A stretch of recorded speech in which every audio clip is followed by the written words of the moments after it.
Tuesday. Time check. Na pang alas 10 para pagkain sa ating layer. Ilaw muna natin. Okay. Tingnan natin yung mga alaga natin. Yan. Kung nakapangitlog na ba.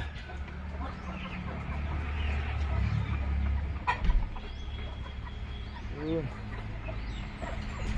Yan natin. Yun, no? Goods na goods yung mga alaga natin, no? Yan. So update natin mamaya to. Lalagyan natin ng wood chips o yung tinatawag namin dito sirin.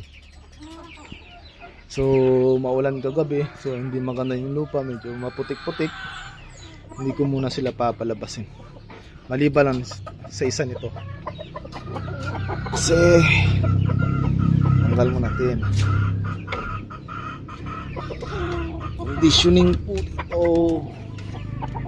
Yan, kinukondisyon ko po yan. May malapit na exam na po yan.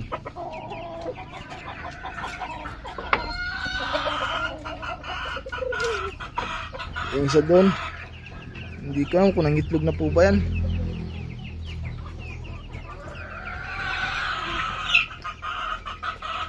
So mga sisiyo natin, kamusta ka? Yun, okay lang. So yun muna sa ngayon ang update natin.